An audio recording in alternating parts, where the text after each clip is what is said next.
세상에 풍운이 많이 일고 해와 달은 사람을 급히 몰아치는데 이 한 번의 젊은 나이를 어찌할 것인가? 임지훈 기자, 이 시를 쓴 사람이 누구인지 알고 계신가요? 네, 솔직히 저도 이번에 알게 됐는데요. 만주에 신흥 무관학교를 세워 무장 독립운동가들을 양성한 우당 이회영 선생입니다. 그렇습니다. 서재필 박사가 1896년 창간한 독립신문 아시죠? 독립신문에 1897년 실린 사설을 읽고 지은 소년 30셋이라는 시의 한 구절입니다. 임지훈 기자, 우당의 집안 내력에 대해 알고 계신가요? 네, 우당은 조선 중기 이후 대대로 고위 관료를 배출하던 명문가 집안 자손이지요. 지배계층이면서도 민족의식이 강하고 무장투쟁과 혁명적인 사회 변혁을 추구했던 독립운동가입니다. 최유진 기자, 우당만 그런 게 아니지요? 네, 맞습니다.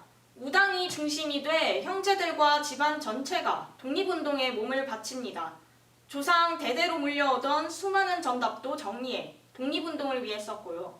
우당을 비롯한 육형제 집안 전체가 독립운동에 투신하며 풍족한 삶을 버리고 고초도 많이 겪었는데요.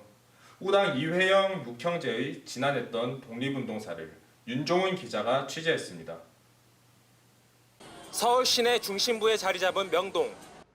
명동거리 안쪽으로 들어가면 서울 YWCA 건물이 보입니다.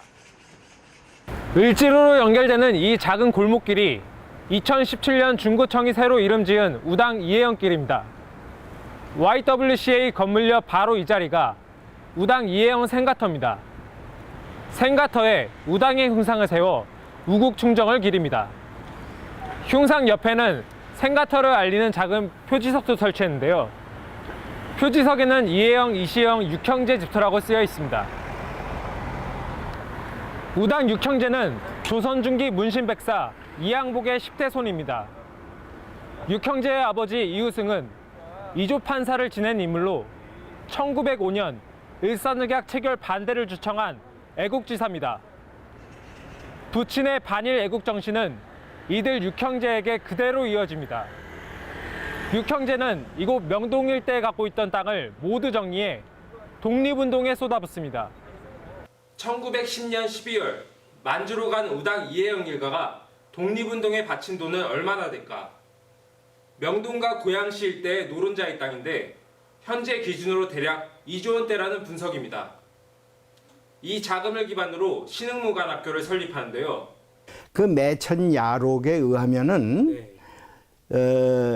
우리 집안에서 독립운동 자금을 위해서 쓴 그 토지가 어느 정도 많으냐 하면은 남양주시에서 지금 남양주시에 그 당시에 양주인데 남양주시에서 서울까지 오는데 남의 땅을 밟지 않고 왔다 이게. 그만큼 많아. 그러니까 전부 우리 땅이었다 이거죠. 그 연도에 있는 땅이. 뭐 그렇게 나는 지금 생각하는데 그렇게 많지는 않았을 텐데 이분은 그렇게 좀 말하자면 그만큼 땅이 많았다. 이런데 동아일보 신동아일이라는 잡지가 있죠. 그래서 1969년에 그 토지와 이것을 쌀로 계산했어요. 또 황소로 뭐 무슨 어떤 기준을 세울 수가 없잖아요. 화폐가 그 당시에 같은 것도 아니고 쌀로 계산하고 화폐로 계산하고 한 것이 1969년에 600억이야. 69년에. 그런데 지금이 69년에 뭐 지금 얼마예요? 60년이 지났죠? 그런데 지금도 자꾸 인용을 할 때 600억으로 인용을 하거든? 왜냐면 그건 인플레도 안 되는 거네요. 그 기록은. 그러니까 69년도에 계산해서 봤을 때 그 당시에 화폐로서의 가치가 600억이면은 지금은 2019년인 지금은 얼마겠느냐. 내가 지금 주먹국으로 계산해도 약 2조쯤 되지 않겠냐. 이렇게 생각이 되는데. 하사관반 3개월, 특별훈련반 1개월, 장교반 6개월, 3개 과정을 운영합니다. 3.1운동 뒤에는 학생 수가 600명에 이를 만큼 독립투사 양성소로 자리매김합니다. 10년간 3,500명의 독립군 장교와 병사를 길러냅니다. 이들은 훗날 광복군의 중심 인물이 돼 항일투쟁의 선봉에 섭니다. 예, 그러니까 처음부터 교육 내용, 칼리큘럼 내용은 무관학교의 교육 내용이지만 명칭은 신흥강습소, 신흥학교, 신흥무관학교 이렇게 발전이 된 거죠. 그래서 그 돈으로 다 세웠고 그래갖고 1910년서부터 1911년서부터 20년까지 말하자면 9년 동안, 10년 동안이겠지. 그 동안에 약 3천여 명의 간부들을 양성했다 이거죠. 독립군 간부를. 근데 그 사람들이 전부 독립전쟁에 참여를 해서 뭐 봉오동, 청살리 그 자잘한 전투로부터 시작해서 큰 전투까지 전부 참여를 해서 싸웠다고 무장투쟁, 독립투쟁을 했죠. 예. 이렇게 활약한 형제들에게 돌아온 결과는 무엇이었을까? 첫째 이건현 선생은 만주 독립투쟁 시기 얻은 질병으로 평생을 고생합니다. 도피 생활 끝에 광복전인 1940년 순국합니다. 신흥무관학교 운영자금 대부분을 담당했던 둘째 이석영 선생의 삶은 더욱 비참합니다. 빈털터리가 돼 일제를 피하다 결국 상해 빈민가에서 영양실조로 1934년 순국합니다. 셋째 이철영 선생은 만주에서 독립운동을 하던 시기 풍토병을 얻어 1925년 순국합니다. 둘째 할아버지, 우리 둘째 할아버지는 그 양반은 바로 양자를 가신 분이에요. 우리 집이 원래는 돈이 있는 집은 아니고 양자 간 집이 돈이 많았어요. 그게 이유원 떼감이라고 말하자면 고종 때 영의정 하신 분이거든요. 근데 그분으로 댁으로 양자를 갔는데 그분 돈이 아까 얘기한 양주에서 서울까지 오는데 남의 땅을 밟지 않고 왔다는 건 그분의 재산이라고. 그러니까 그분은 자기의 재산을 다 내놨다고. 그리고 마지막에 상해에서 굶어 죽다, 돈이 없어서 굶어 돌아가실 정도로 비난한 생활을 하셨단 말이에요. 그래갖고 불행하게 돌아가셨어요. 넷째 이혜영 선생은 잠시 뒤 다시 살펴보고요. 다섯째 이시영 선생만 유일하게 중국에서 광복을 맞습니다. 이시영 선생은 백번 김구 선생과 함께 임시정부에서 독립운동에 헌신했는데요. 1945년 11월 백번과 함께 한국한 뒤 대한민국 초대 부통령을 지냅니다. 신흥무관학교의 후신격인 신흥대학을 세워 운영하다 1953년 6.25 때 별세합니다. 신흥대학의 후신이 경희대학교입니다. 여섯째 이호영 선생의 삶은 더욱 비극적입니다. 만주에서 의병 활동 중 일본군의 습격으로 가족이 함께 몰살당합니다. 그렇게 순국한 조선 10대 부잣집 막내 아들은 시신조차 찾지 못합니다. 여섯째 형제가 다 나가서 싸우는 바람에 그 자녀들도 다 함께 나가서 싸웠다 이거죠. 그러니까 이 비근한 예로 우리 삼촌을 따지면은 그 양반은 상해에서 붙잡혀가지고 요인 암살하고서 붙잡혀가지고 1932년에 붙잡혀서 45년에 해방되고 말하자면 자유를 찾았죠. 그러니까 13년간 형무소에 있었고, 그 나머지 우리 아버지는 또 고문당해서 아주 반신불수가 됐고 모든 자녀들 다 불행한 역사를 살았다 이거죠. 서울시 종로구 신교동에 있는 우당기념관입니다.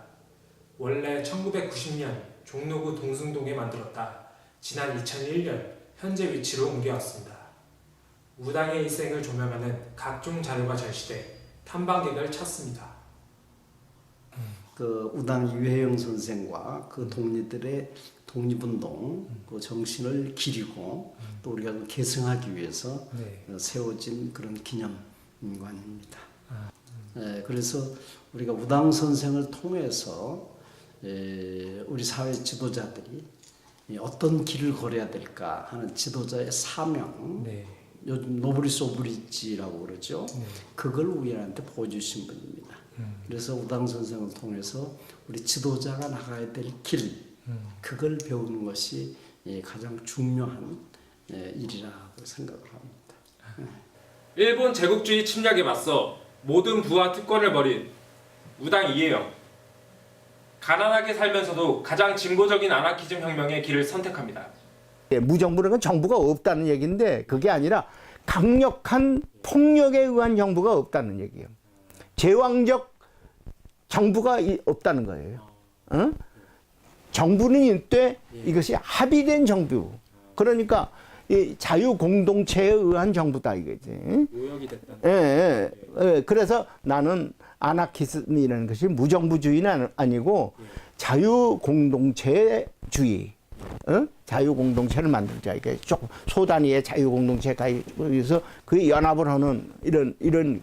근데 그 자유공동체는 뭐냐? 인간이 스스로 참여해야 되고 필요 없으면 탈퇴할 수 있는 것이 그렇다 이게요. 임시정부 노선과 공산주의 노선과 거리를 두며 독자적인 무장투쟁의 길을 걷습니다. 이 때문에 해방 후 남북 양쪽에서 비주류로 외면당하는 수모도 겪습니다. 우당은 나라만 찾는 것이 목적이 아니었어요. 찾고 나서 어떤 사회를 만들겠느냐. 응? 이게 우리가 지금 우리도 그냥 정치하는 것만 중요한 게 아니라 정치로 뭘 위해서 정치를 하는 거냐. 어떤 사회를 만들기 위해서 정치를 하는 거냐. 이걸 큰 그림부터 생각해야 된다 이거죠. 이런 것을 우리 선인들은 먼저 생각을 했다. 이게 대단히 중요한 것이다. 이렇게. 뒤에 보시는 건물은 우당 이해영 선생이 순국하신 중국 여순감옥입니다. 우당은 1932년 66살의 노고에도 불구하고 만주 지역 무장투쟁 조직 건설을 위해 대련으로 가다 일제에 체포됩니다. 이후 이곳 여순감옥에 수감돼 모진 고문을 당합니다. 고문을 견디지 못하고 끝내 그해 11월 순국하고 맙니다. 중국 정부도 여순감옥에 우당 선생이 수감됐던 방을 특별히 보호하고 있을 만큼 그의 항해 투쟁을 높이 평가합니다. 1932년 11월 항일에서 장렬하게 희생을 해서 여기에 혁명 열사로서 특별히 이 증을 주어서 포상하노라 하는 이 글을 써서 2000년에 중华인민공화국에서 혁명 열사로 명명을 해줬어요. 이게 중요하죠. 왜냐 우리나라에서 받는 것도 중요하지만은 다른 나라에서도 그 나라와 더불어서 같이 항일 투쟁을 했다. 개인의 자유와 평등이 보장되는 사회, 누구도 지배하거나 지배받지 않는 사회를 향한 이해영의 꿈과 이상을 후손들은 결코 잊지 않습니다. 단비뉴스 윤종훈입니다.